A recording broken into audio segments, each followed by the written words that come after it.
Hi everyone. The all too common refrain of please don't go in a dementia unit is an important subject to be addressed.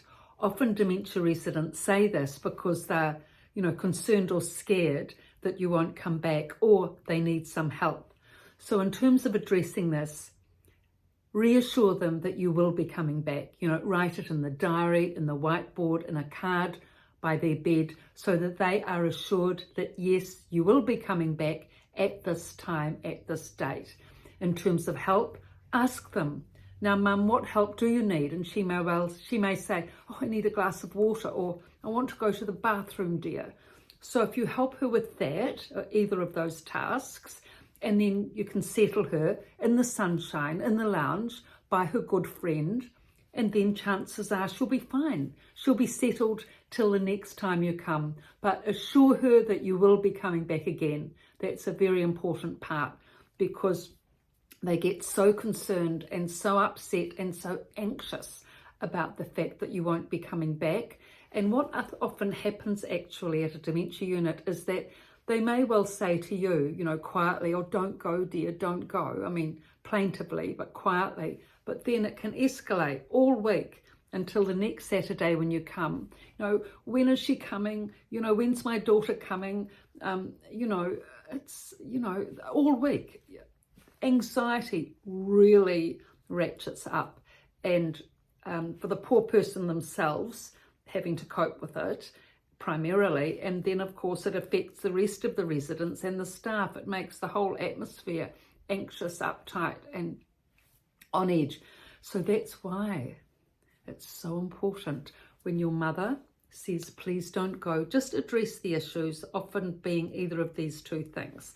Now, in terms of encouraging her or informing her, assuring her that you will be coming back and when you're coming back, and addressing the help she needs.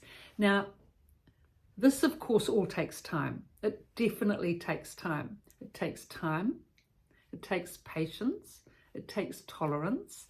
But the thing is, if you put in the time to start with, especially when the person first comes into the unit, so that they do feel reassured that you're not just leaving them there, that you will be coming back, that you are supporting, that you are their loving relative, and that if they need the help, you are there to help them with the little things.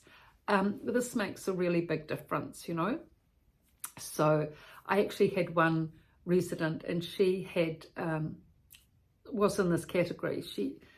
I was doing physiotherapy for her, but she had dementia, and she often used to say, oh, please don't go, please don't go. She used to get really upset about it. And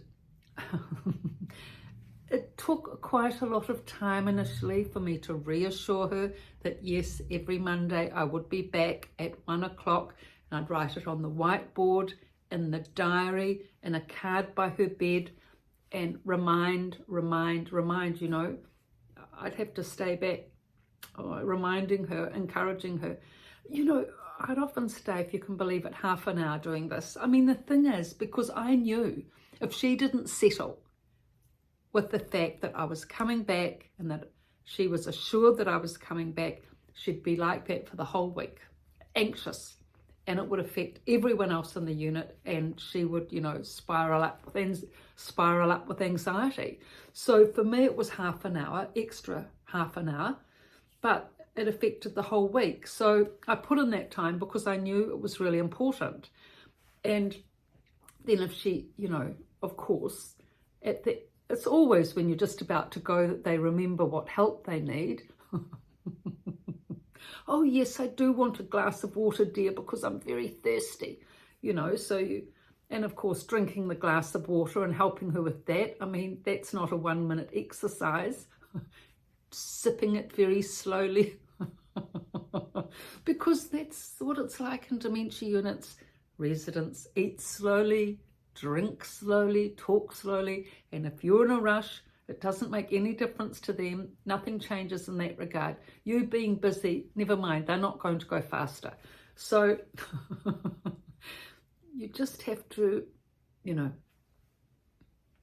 wind down to their pace, go down to their level and their pace, where they're at, and address the very simple issue of getting a glass of water and sitting with your mother until she's had, a good amount of it and she's hydrated. And then you encourage her again that indeed you will be back, and say the time.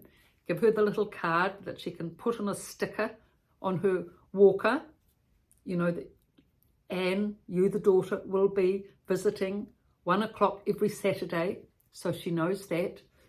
She's at the window saying goodbye in the sun, or you've put her by a good friend, they're watching a movie or whatever it is, the comfortable spot for her to say goodbye. You reassure her once again, and you can see she's settled. That's the key point. When you leave, it's important to see it as much as practically possible that she is settled. And when she's settled, that's when you say goodbye. And she'll be okay until the next time you come, chances are. So even though this takes a lot of time, not everyone, you may be coming with other relatives to visit, and they may not want to spend half an hour saying goodbye. They probably won't. But they can leave, and, if you're the daughter, the patient daughter, you can just stay back and then get someone else to pick you up in half an hour, or when just text, get your son or something to come and pick you up, or get an Uber or something if you live nearby, just to go through this with your mother. It's one of the most important things you can do. In fact, I've just got something here from Jack, the Brigadier General Jack, and what he's got to say on the wonderful subject. Put my glasses on, excuse me. So this is from the Resident's Voice from a Dementia Unit, the first book I've written. Jack. Compassion. First, you need compassion. Compassion goes a long way. And you need friendship. Don't just sit next to them and say nothing. Communicate some information to them. Eye contact is very important. It's recognition and respect. Sight and eye contact is the first thing. Greeting is the second thing. Recognition and salutation. Not to just come from behind and give them a fright. Remember, they may not recognize friends and family immediately, especially if they haven't seen you for a while. And also, people age, and they may have a memory of you of when you were a child. So this is from Brigadier General Jack, who was a dementia resident in a dementia facility. And I've just changed his name and included him in this novel, the first half of The Resident's Voice. So this is it for your wonderful mother.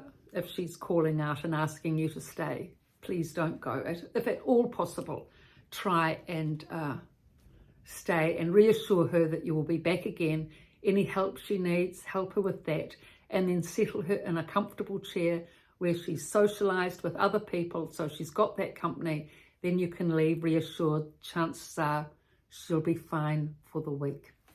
So these books I've written, The Resident's Voice and The Resident's Rise, both from a dementia unit.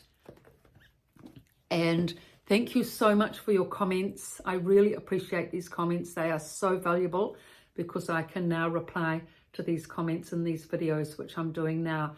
And a lot of this information I'm sharing, staff don't have time to share with you. And indeed, maybe they haven't thought it through or had time to think it through, being so busy with medications, cares, dressings, etc., about seeing things from the resident's perspective primarily. And this is what these videos and these two books are about. So thank you for your likes, and please subscribe. For those of you that are finding these videos interesting and informative, please subscribe and pass on these links to friends and family affected by dementia. Thank you.